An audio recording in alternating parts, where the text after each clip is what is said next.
UP के चुनावी दंगल में आज कई दिग्गजों की किस्मत का फैसला होना है। ऐसे में बूथ पर वोटर्स की तादाद बढ़े, इसके लिए तरह तरह की तरकीब अपनाई जा रही है। लखनऊ के बूथ को आकर्षक बनाने के लिए उसे नवाबी अंदाज में तैयार किया गया। नवाबी बूथ की क्या है खासियत, देखिए रिपोर्ट।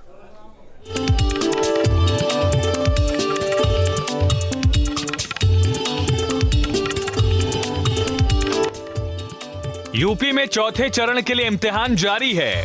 वोटर्स अपने अधिकार का इस्तेमाल करके उम्मीदवारों की किस्मत का फैसला कर रहे हैं। वोटिंग सेंटर को आकर्षक और वोटर्स के आरामदायक बनाने के लिए तमाम तरह की कोशिश भी हो रही है।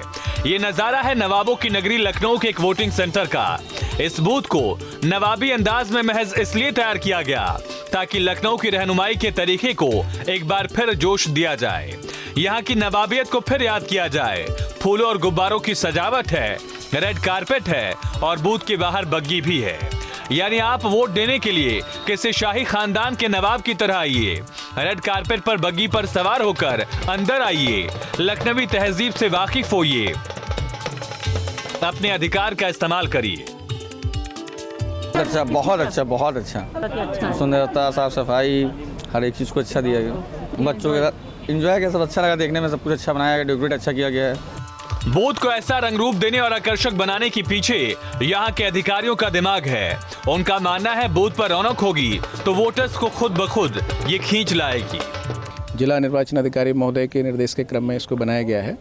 इसका जो मूल उद्देश्य है एनवायरमेंटल प्रिजर्वेशन, पर्यावरण के प्रति मतदाताओं को जागरूक करने का है। यहाँ विशेष व्यवस्थाएं की गई हैं, पूरे बूथ को सजाया गया है। जीरो कार्बन एमिशन के कॉन्सेप्ट पर इस बूथ को जो है तैयार किया गया है। जैसे आप देख रहे हैं स्वागत द्वार बना हुआ है, बग्गी है, लोगों को ले जाने के लिए व्यवस्थाएं हैं, व्हील चेयर भी है, वर्टिकल गार्डन्स बनाए हुए हैं। तो ये एक पूरा प्रयास है कि लोगों को एक अट्रैक्ट किया जाए बूथ पे लाने के लिए ताकि वोटिंग परसेंटेज बढ़े। यूपी के 9 जिलों की 59 सीटों पर वोटिंग होनी है। 624 उम्मीदवारों की साख का सवाल है, जिसमें मंत्री भी हैं, विधायक भी और कार्यकर्ता भी। फैसला जनता को करना है कि वो किसे चुनती है। Team news state. चौथे चरण के मतदान में वीवीआईपी वोटर्स ने बढ़ चढ़कर हिस्सा लिया। लखनऊ में योगी सरकार के कई मंत्रियों ने मतदान में हिस्सा लिया तो रक्षा मंत्री ने भी लखनऊ में अपना वोट डाला और आज 9 जिलों में मतदान हुआ है, जिसमें माननीयों ने अपनी जिम्मेदारी को बखूबी निभाया।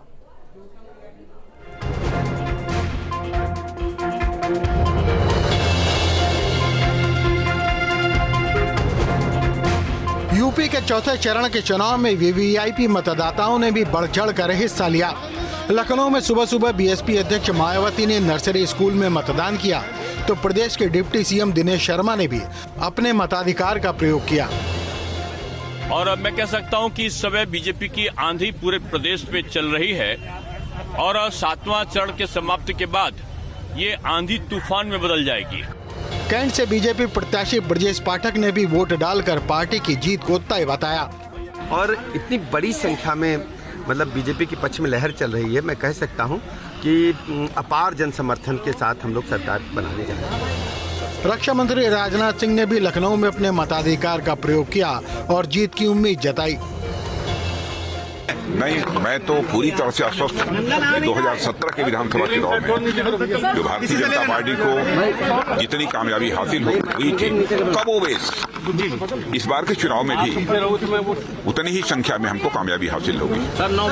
नोएडा से बीजेपी विधायक पंकज सिंह ने भी लखनऊ में वोट डालकर दोबारा सत्ता में वापसी का दावा किया। मुझे लगता है कि सपा बसपा कांग्रेस यह 370 और 35A की तरह इतिहास के पन्ने में शामिल होने वाला। लखनऊ में ही वोट डालने के बाद मंत्री मोहसिन रजा ने अपने दिल की बात कुछ इस तरह कही। ये चुनाव जनता खुद अपने हाथों से लड़ रही है। अपने कहना चाहिए एक एक वोट भारतीय जनता पार्टी के पक्ष में डालकर विश्वास जता रही है कि अगर कोई सरकार है जो जनहित के कार्य कर सकती है वो भारतीय जनता पार्टी है। लोक गायिका मालिनी अवस्थी ने भी वोट डालकर मतदाताओं को वोट करने के लिए अपने गीत के माध्यम से प्रेरित किया।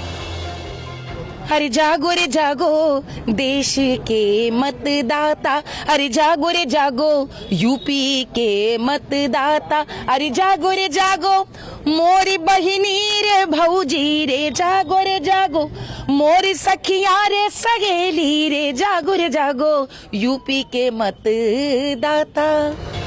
हरदोई से बीजेपी प्रत्याशी नितिन अग्रवाल ने भी वोट देकर सरकार बनने की उम्मीद जताई।